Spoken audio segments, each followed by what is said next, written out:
Welcome. There it is. Welcome. Well, you can go ahead and have a seat. Glad to see you this morning. My name is Lauren Befus, and I am one of the leaders here at the Vineyard. And most likely you are more familiar with my husband, Michael. He is the lead pastor here. He's been up here just a little bit more than me, but I'm often on the other side of this wall with some of my favorite humans in the whole world, our elementary school kids. But I've been involved here in almost every which way over the last 25 years. I met Jesus actually here at Vineyard North in 1998, and I know. But I had never attended church really before, and I was a total disaster really in every way at the end of high school. And then I was invited here by my now husband. And here we are. And look at that. I had never heard the term missionary dating before, but that was a thing, I guess, and maybe it still is. But he invited me here, and I heard about the good news of Jesus, and I met so many incredible and kind people, and it changed my life. So I'm honored and excited to be here with you this morning sharing. And we're continuing on in our How to Bless Your Neighbor series. And if you haven't been with us, I want to catch you up. So each of these letters, bless, we have standing for a way that we can intentionally be engaging and connecting with the people around us, a way that we can bless others. Because as we talked about in the very first week, if we're followers of Jesus, if we said yes to a life with Jesus, we believe that in every way that we're blessed, it's all to be turned around, to be used for the sake of blessing others. And so blessing moves through you, not just to you. Okay, so just a little refresher. Does anybody remember what the B stands for? You can shout it out. Yes. Oh, gosh. Okay, good. So begin with prayer. So before you start just trying to do all kinds of things for other people, you begin to pray for them. And you ask God for insight. How can I connect more with these people? How can I bless someone this week? Show me what you're doing, God, and how I can partner in it. And so we gave you these little cards at the beginning of the series, and they're all around here, but just to write people's names on and to begin to pray for them. God, what are you doing in their lives? How could I partner with that? Okay, so the B, begin with prayer. L, anybody? Nice. Okay, listen. You guys are good listeners, I guess, remembering that. So here's the thing. People in church are mostly known for talking, not listening, right? So many people feel like they're talked at by followers of Jesus, not heard. And the experience of being heard, of being listened to, is so close to the experience of being loved. If you're just a good listener, even if you don't have all the right answers, if you just listen, people will feel loved and known and cared for. And amazingly, it's awesome. It's a skill that you can learn. And then last week, did anybody remember what we talked about? Eating, yes. So Margaret talked about my very favorite topic of all, eating. My second favorite topic is Margaret's cooking. So that's, if you haven't had it, invite yourself over to her house like I do. But all joking aside, we talked about learning how to eat with other people, to be hospitable. And some of you are so gifted at this. And you can cook really well, and you do the whole fancy napkin thing and the beautiful place settings, and your house smells really good, and it's inviting. And Margaret asked you to think about sharing a meal with someone, to practice some of those listening skills, to get to know someone new, to hear their story, to ask questions, to take an interest in them. And if you're less hospitable, like me, and your home-cooked meals are more likely to have cat hair in them than actual seasoning, you can go to a restaurant or you can hang out outside, but just anything, just pausing to actually get to know someone over a meal, over a drink, focus on them. But what I'm really loving about this Bless series is that at any moment, you can start doing any of these things. You can start this week. I mean, if you haven't, please listen to me when I say that all of these things, simple, right? They all have the potential to wake up your heart, to change your perspective, to help you connect. And I don't know about you, but since the craziness of COVID, even though it was kind of a bit ago now, although I just had it 2 weeks ago, but since then, with the isolation and the separation and just the polarizing of everyone, I have to admit that through all of that, I have become very awkward. And I used to be an expert small talker. I was super outgoing and gregarious and fun, and now I find myself hiding from people. And I will just duck out of things early because, well, I feel awkward. And some people lost their sense of taste and smell from COVID, and I lost my social skills. And we had friends over for dinner a couple weeks ago, and our kids, they commented, "Wow, Mom, this is so much fun. We haven't done this in so long. Had anybody over for dinner? Why don't we do this anymore?" And I said, "Well, I'm sorry, Mom is weird now, and it's hard for me to talk to anybody, okay?" And I know I'm not alone in this. There is this headline I saw in the Washington Post, which is so true, and I feel it so deeply. It's not just you. We're all socially awkward now after COVID. And so I think there's something powerful about doing this series so we can take this stuff on, relearn it, try to grow back into the kind of life with God that's lived out intentionally with others in community. And so this morning, we're moving on to the next letter, which is S, the first S in bless for our purposes, and it stands for serve. What does it look like once we've done all of these things? The beginning with prayer, the listening, the eating. What does it look like to intentionally find a way to take on the posture of being a servant? And now, I always find it helpful to look at what something isn't to get clearer on what it is. And so in this case, what is not the posture of a servant helps me to identify an actual servant, what it looks like to serve other people. And so now I live in a house full of teenagers, and so coming up with a not the posture of a servant list was very easy for me, okay? And so here are just a few of my not the posture of a servant observations, just from inside of my home this week, okay? So laundry. I collect it, I wash it, I dry it, I put it into a basket, and with all of the hope, this longing, I carry it upstairs, I set it in the living room, and I'm certain my kids are going to fold it this time. This time, they will. And then day after day after day, it sits in our living room. And it actually starts to spread out a little bit because the kids will dig through it for what they want. And then pieces go flying onto the couch or onto the floor. And I actually came down, and one of my kids was sitting on a pile of unfolded laundry, eating Cheez-Its and watching a TV show. Okay? That, my friends, is not the posture of a servant. Okay?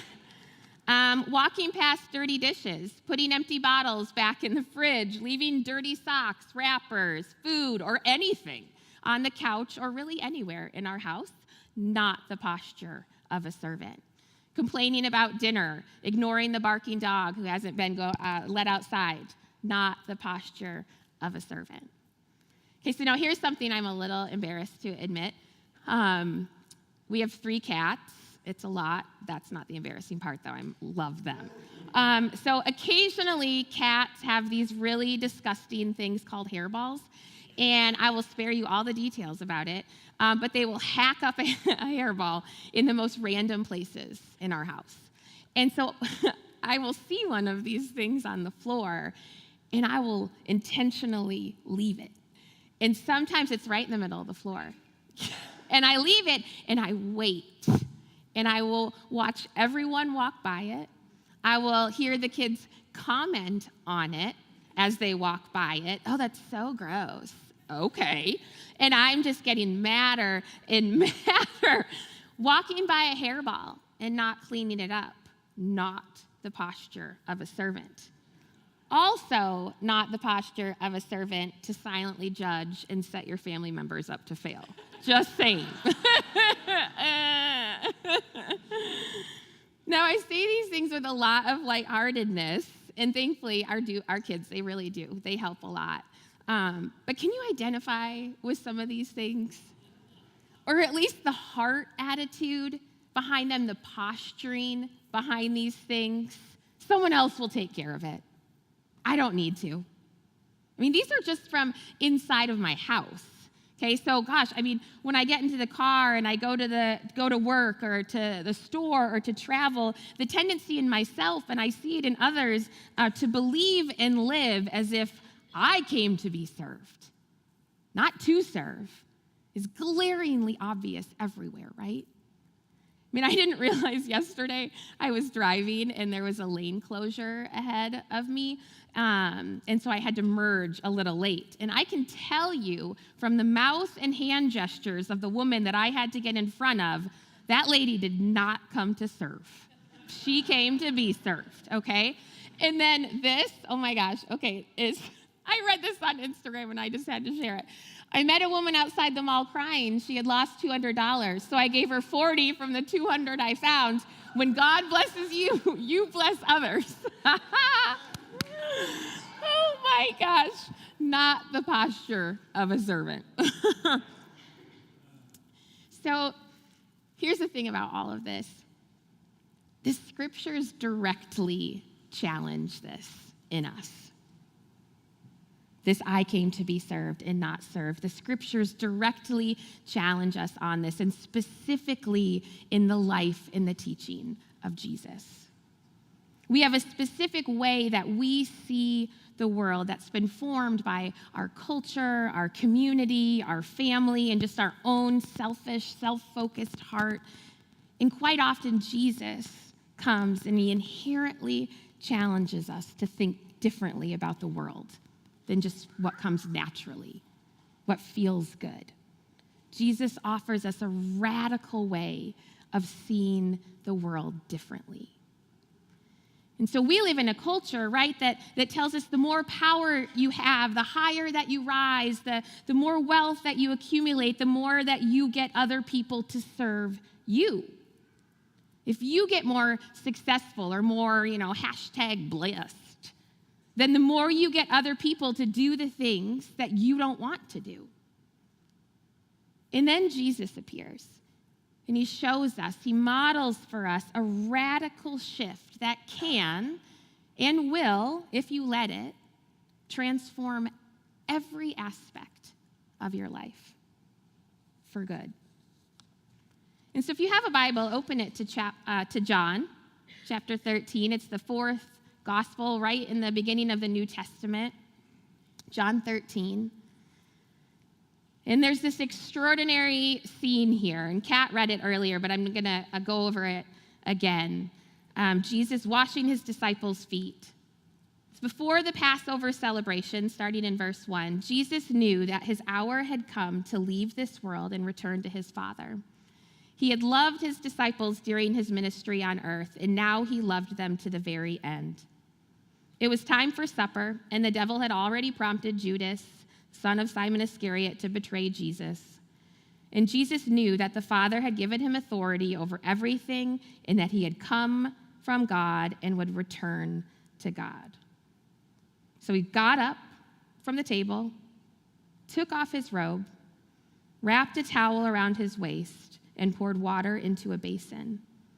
Then he began to wash the disciples' feet, drying them with the towel he had around him. So John says very clearly here, there is no one higher. There is no one who has more power, and all the wealth and all the earth belongs to Jesus. And yet, as he's approaching this moment, this last dinner where he's about to give his life on behalf of all of us, he looks around at his disciples at this dinner, and he realizes, I have to show them. I have to show them what this is all about, what life is really all about. And it's really difficult to describe just how bizarre this scene is. Because back then, when guests would come to someone's home, it was the first duty of the servant to wash their feet. So just kind of the forgotten servant. It's their duty. They're in the corner. They wash your feet. Because remember, these guys, they're wearing sandals. Their feet are cracked and sweaty and dirty and just nasty, okay? So the servants are washing the feet. This is the custom. This is the way it works. Servants wash feet. And then suddenly, it's not working that way anymore. And we also learn from a parallel text in Luke, another gospel, chapter 22, that the disciples are sitting around the table and they're actually having an argument right now. The argument is, who is going to be the greatest in the kingdom? Who's going to be the most important? And they can tell that something is happening. Jesus is rising to some kind of moment. They don't know what the moment is. They're a little surprised about what's going to happen next, that Jesus is crucified and gives up his life. All they know right now in this moment is Jesus is gaining popularity and authority, and the disciples are starting to compete because they want in on it. They're jostling amongst one another. Which one of us is the most important one? Who's going to get the most credit? Who's the best here? And so Jesus is watching this, and he sees this moment, and he stands up from the table, this man, God incarnate, with all the power of heaven and earth at his fingertips. He stands up, and he wraps a towel around himself, which most commentators would argue means that he actually takes off his clothes. Okay, so this is vulnerable, and this is awkward. And he puts a towel on. And he works his way around, washing the feet of his disciples. And I know so many of us come into church with all kinds of pictures and beliefs about who God is. And often they're really negative, right? That he's mean, that he's distant, that he's judgy. And so I'm asking you right now for just the next 10 minutes, would you try to set those aside, and for a moment, would you picture God like this, with a towel wrapped around his waist, cleaning dirty feet? So the truth is, every single guy sitting at this table knew that someone was supposed to do this job. This was supposed to have been done. The feet were supposed to have been washed, but for whatever reason, there isn't a servant there to do it. But that doesn't mean that you don't do the foot washing. Somebody is still supposed to do it. If it wasn't the servant, well, then it was to be one of them. And I mean, who knows what they're doing? They might be like me with a cat hairball, right, on the carpet, and they're going, I don't know, if I just don't look at it, someone will get it. If I wait long enough, someone else will do it. Someone else will take care of it. I'm holding out. This is gross. I don't want to. Or maybe if I just don't notice the dirty feet, or I'm just so tired. I have a headache. I can't be washing feet right now. Or you just avoid eye contact, right, with anyone else. I don't have to do the gross job. Have you ever played that game? I love it when sometimes in our house, I'll ask for help with the groceries or, the dishes, or somebody, I need something. And it's like my kids, suddenly this loose loop in the carpet is the most fascinating thing they've ever seen, right? Like, what? I don't know. I'm just busy down here doing something, right? Anything to avoid serving. If I don't pay attention, someone else will do it. And Jesus is watching this. He's hearing it. It's all this angling, all this goofiness going on with his disciples, and he knows that he needs to do something to demonstrate a whole different way of living. The way. These guys just don't get it. The whole thing. They don't understand what Jesus is doing. They don't understand that this isn't about rising in power and trying to get other people to do stuff for you. No, actually, the whole deal is about giving your life away. Being inconvenienced yourself, not trying to take life from others. And so Jesus stands up, and he takes on the role of the servant, and he performs this simple act. And we go on in the story, and Jesus comes to Peter, and Peter has a lot of personality as a disciple. We've learned through the stories. And Peter said to him, "Lord, are you going to wash my feet?" And Jesus replies, "You don't understand now what I'm doing, but someday you will." "No," says Peter, "you will never, ever wash my feet." And Jesus replies, "Unless I wash you, you won't belong to me." In other words, Peter, this is so important. It's so important that you see this, that you feel this, that you experience this. This is so important. If you don't let me do this, you're out. Jesus is so emphatic here. And then Peter, being Peter, he says, "Well, then wash my hands and my head as well, Lord, not just my feet." And Jesus answers, "A person who is bathed all over does not need to wash except for the feet to be entirely clean. And you disciples are clean, but not all of you." For Jesus knew who would betray him. That is what he meant when he said, "Not all of you are clean." And so Jesus is saying, okay, you know what? What you don't know is that in a few short hours, I'm about to be arrested, stripped, beaten, humiliated.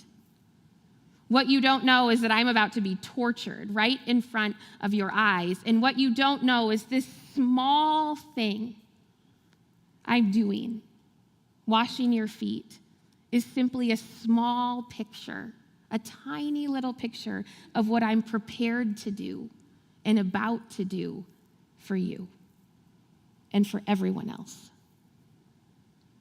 Let me do this small thing to show you who I am, to show you how to live. And so Peter lets it happen. They all let it happen. And then listen. It says, after washing their feet, he put on his robe again and sat down and asked, "Do you understand what I'm doing?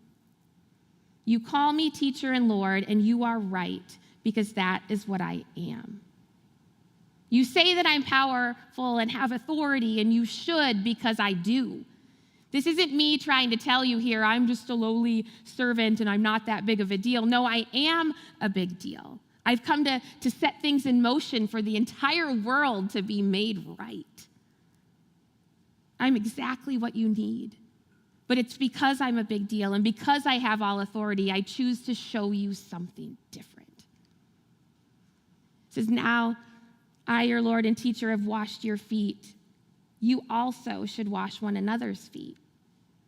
I have set you an example that you should do as I have done for you. Very truly, I tell you, no servant is greater than his master, nor is a messenger greater than the one who sent him.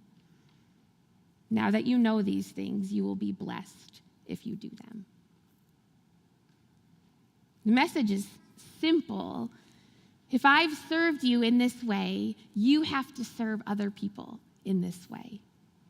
And in doing this, you will show people that you are my disciples. You'll show them that you believe that all the good things that happen to you are not just for you, but they're for others. That you actively serve others. And listen to the words of Jesus from Matthew and Mark in their Gospels. "Instead, whoever wants to become great among you must be your servant. And whoever wants to be first among you must be your slave. just as the Son of Man did not come to be served, but to serve and to give his life as a ransom for many.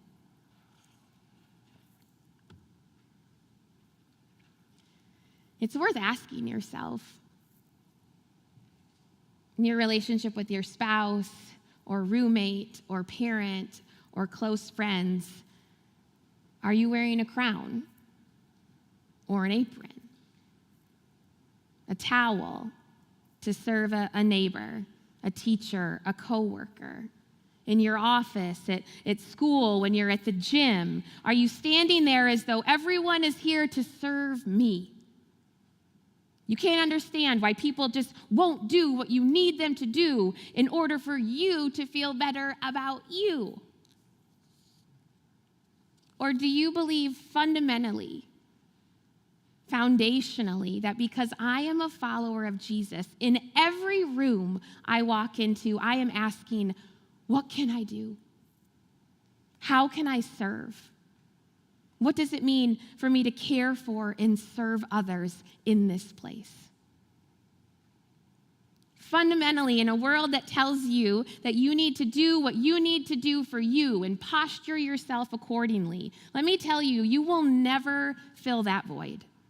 You will never feel satisfied living that way. But when you decide, no, I am fundamentally a servant, foundationally a servant, it will transform your experience of every relationship, every family dinner, every business meeting, every trip to the grocery store, every bedtime routine with kids. This doesn't mean that you've lost power. It demonstrates you actually have it. You haven't lost authority. You have so much authority that you're happy to pour it out, to spend it, to care for and serve others. That is not a small change in thinking and living. So this week, be praying and asking yourself, maybe with a few people on your card that you're praying for, God, how can I practically serve these people? A neighbor, a friend, a coworker. I don't know about you, but we have a neighborhood Facebook page, and it's awful. And maybe you do. I have some neighbors here, and I know that they agree. And so I try to stay off of it for the most part. But every spring and summer come the dog poop posts. There are excessive posts about dog poop and the dog owners and how irresponsible they are. And everyone debates, should we in fact start DNA testing the dog poop to really stick it to everybody in the neighborhood? How dare they? And so I have just made this habit that whenever I go to my dog park in our neighborhood and I'm there alone, I just walk around and I pick up every poop. Right? Thank you. I know. But I think, why not? Right? When I walk outside of my house into my neighborhood, why wouldn't I? Why would I engage on the Facebook page about people need to take responsibility for their crap, literally, right? I think, I'm just here waiting for my dog to poop. I can pick up other poop while I'm just standing here. I have nothing else to do. Or what about this? So this one, you guys can help me with this one.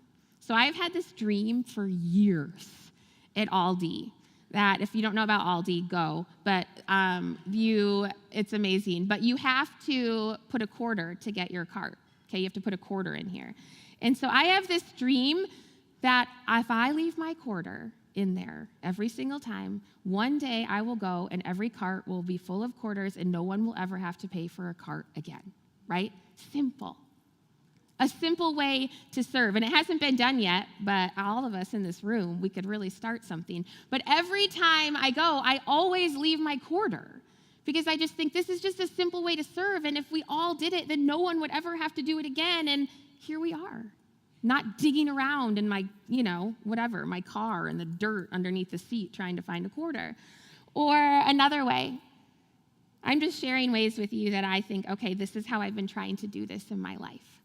Okay, another way, when I go to Meijer, I scan. I walk in and I scan, and when I really scan is at the bus stop. And if I see someone there who's older or not, and they have a ton of groceries, I always offer them a ride. Because I think I complain about having to bring my groceries in just from my car to my house. And so I stop and I will say, hey, would you like a ride home? And sometimes they say yes, and sometimes they are like, get away from me, crazy woman. But simple, right? We're scanning. Where is there a need? Where can I serve? And so for me, it's been, the dog park, and it's been Aldi's, and it's at Meijer. And I've thought about this too during Advent, which the 4 weeks or so leading up to Christmas. We do these special things with our kids where, we'll pay for someone's coffee behind us or pay for someone's food. And I get this crazy idea of what if we did this all year and everybody did it and then everybody would have free things. I don't know. That's just me being crazy. But these are ways to serve, right? That we're always thinking about other people. We're scanning. We're thinking, I want to be this person. I want to be the person picking up the dog poop, not the one complaining on the Facebook page. I want to leave my quarters in the cart at Meijer. I want to help people who don't have a car and need a ride home. I want to be this person. And I'm still obviously a massive work in progress by the, defined by the character tests I perform on my loved ones. But we can actually decide this morning, you can decide, I'm going to be this person. I'm going to be Jesus with a towel. Well, everyone's feet are dirty. Someone needs to do it. And that someone is going to be me. Even if it is only hours before I'm going to be arrested and brutally killed. A time when I would imagine, I feel like I would deserve at that point to be pampered, doted on, served. But you know what? Jesus says, instead I'm going to serve. And the timing of this is actually perfect. Because at the end of life, you only do the most important things. You say the most important things. And this, my friends, is a most important thing. So would you stand as we close out with a song? There is a life-changing invitation here for us this morning. And the invitation is, and think about this as we're going into worship, that you can take off your crown. I came to this store, I came to this airline, the airport, whatever. I came to get what I wanted, what I needed. Like, what if you take that crown off and you pick up a towel? And you decide, you know what? Actually, wherever I am, wherever I go, I'm here to serve, to lay down my life and my rights. And I have a great opportunity for this next week. The food pantry, Friday and Saturday, an amazing opportunity to actually put this into practice here and serve hundreds of people around our community. So let's worship.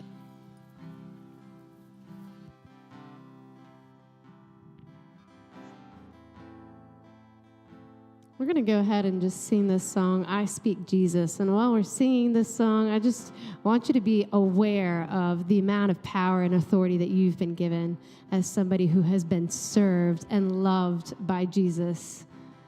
So let's just sing, I want to speak the name. And I just want to speak the name of Jesus over every heart and every mind. 'Cause I know there is peace within His presence. I speak Jesus. I just want to speak. And I just want to speak the name of Jesus till every dark addiction starts to break, declaring there is hope and there is freedom. I speak Jesus. 'cause your name is power. 'Cause your name is power. Your name is healing. Your name is life. So break every stronghold, shine through the shadows, burn like a fire.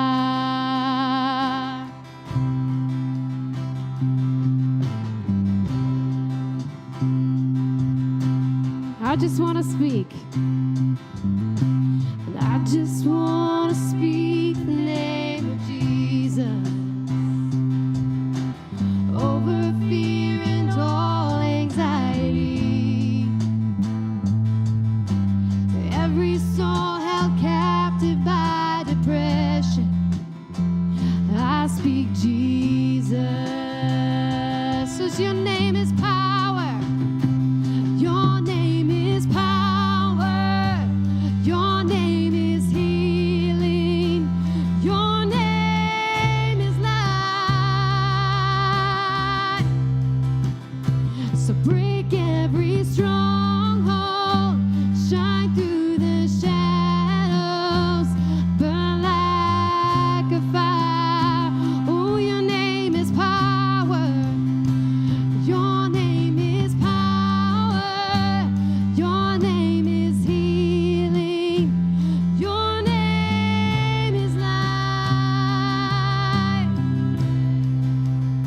So break every stronghold, shine through the shadows, burn like a fire.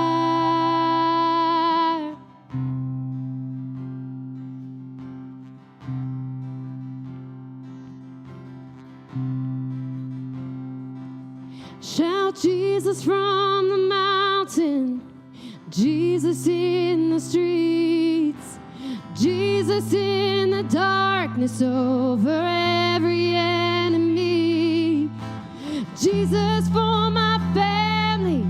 I speak the holy name of Jesus. Shout Jesus. Shout Jesus from the mountains, Jesus in the streets, Jesus in the darkness over every enemy, Jesus for my family. I speak the holy name of Jesus. Let's sing that again one more time. Shout Jesus. Shout Jesus from the mountains, Jesus in the street, Jesus in the darkness over every enemy, Jesus for my family. I speak the holy name of Jesus. So 'cause your name is power. Your name is power. Your name is healing.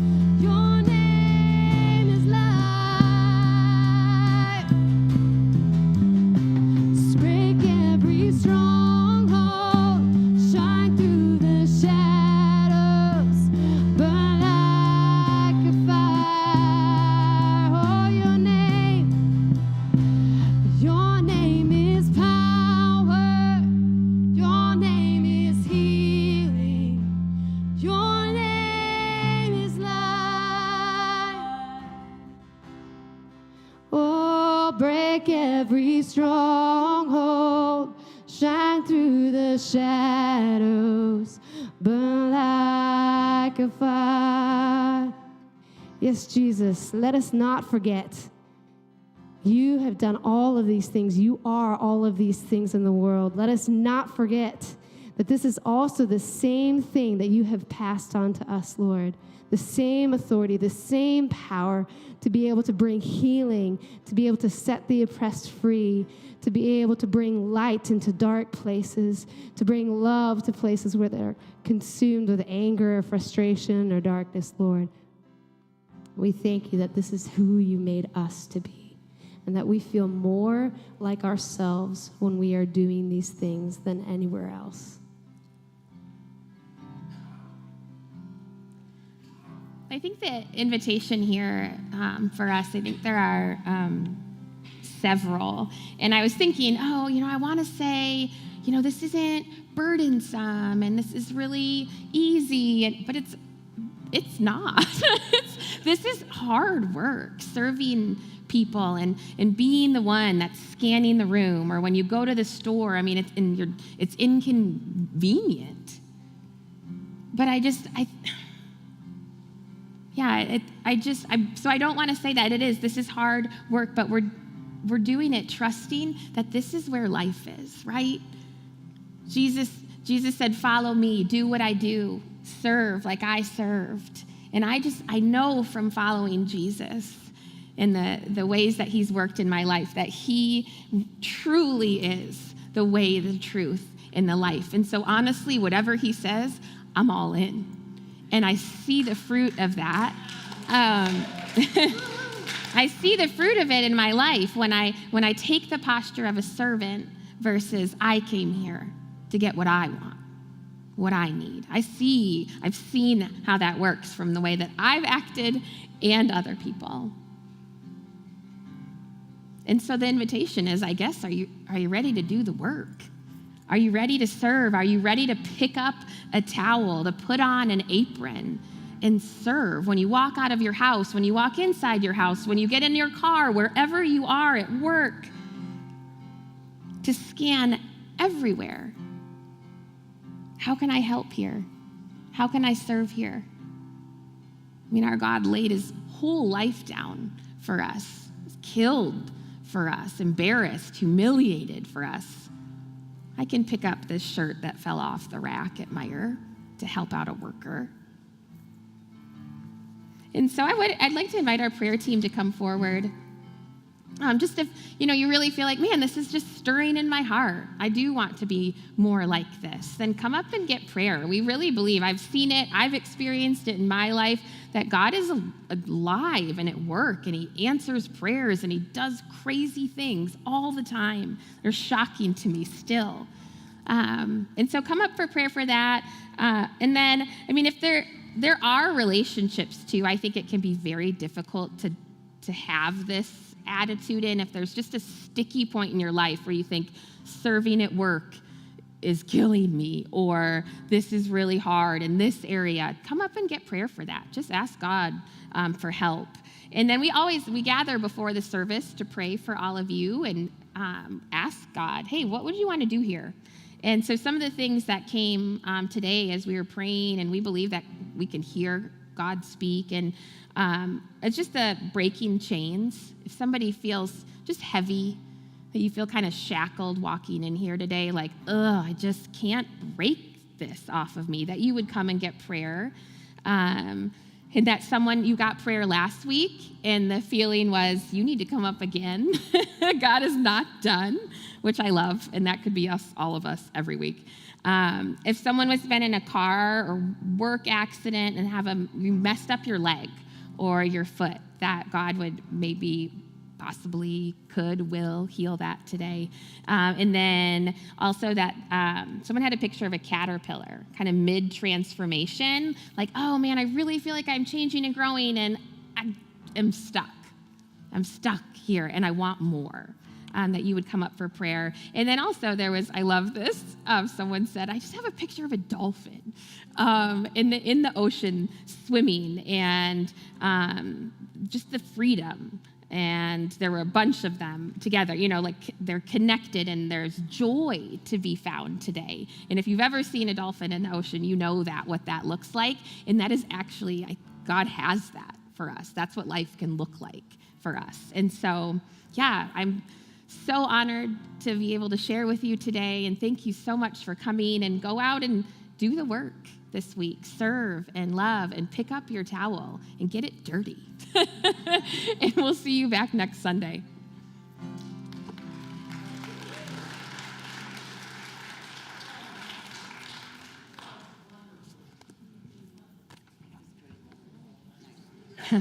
Thanks, babe. Oh.